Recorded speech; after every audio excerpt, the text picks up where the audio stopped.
mental moments where small changes have lasting ripples. This week, we're talking about procrastination. Fun topic. In the first episode, we talked about what it is, and when is it a problem, and when is it a problem, when do you need to address it? And today we're going to talk about one aspect, and that is, believe it or not, procrastination is not a time management problem. Okay. I get pushback on that. It isn't. No, for some people. I remember I had a client one time, and she was a nurse, and she worked 12-hour shifts, 4 to 5 days a week. She was teaching at the college, and there wasn't a lot of time left over in her day. So I would agree that that was more of a time management situation. She was putting things off because you have to sleep sometime, and she would also work days and nights, and so it was really a mess. So in that case, yes, I can agree, time management. But for the most of us, we just say, oh, if I could just manage my time better, I'd get more things done. Guess what? Newsflash, we all have 24 hours in a day, period. Now, we manage our time within that 24-hour period. So procrastination isn't managing, it's prioritizing. So first in that 24 hours, we got to sleep, we got to eat, we got to get around, we got to get, work potentially. We have these things we got to do, eat, all of these things that are scheduled. So what I want you to do is sit down and on a piece of paper, write, this is my day. And maybe you need to do it for like 7 days because of work.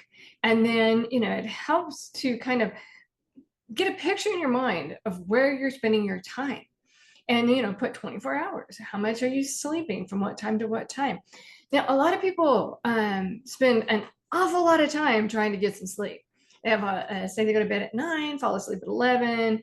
And then instead of waking up at, 5 or 6 like they want, it's 8, 9. So that's a good chunk of time, like 12 hours, just dedicated to trying to get 7 hours of sleep. So it's helpful to see if that is there some issues there. So look, maybe you have an hour drive to work and an hour drive home. That's 2 hours. So you've got a 9-hour workday. Let's just say it's 9 hours, typical 8 hours with the lunch period. And then you have an hour and an hour. So we've got 9, 10, 11 hours. Okay, so you put 11 on top of 12. Wow. Not much time left. So look at that. See where if there's, I call them time sharks. Are there time sharks in your schedule that are eating up time?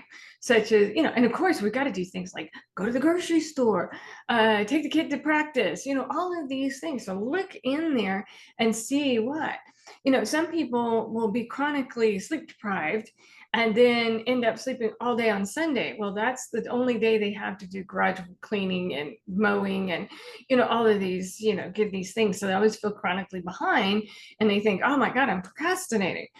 Well, it's, there's time sharks. So when you work out a calendar, you can look at it and say, where are my time sharks? What are the things that are eating my time and not leaving me enough time in my day? And so therefore I have to prioritize, basics, and there's very little left for anything else. And this is very common because I talk to my clients about doing things like self-care, and they're like, when? And I'm like, okay, we do this exercise and work on those time sharks. And we go fishing and we slay those time sharks. And then you can recoup those times. If it's a chronic sleep problem, let's address that. So it's not about getting the garage clean. It's about getting the right amount of sleep in the right amount of time so that you can eliminate a time shark. So look at your calendar. Where are your time sharks?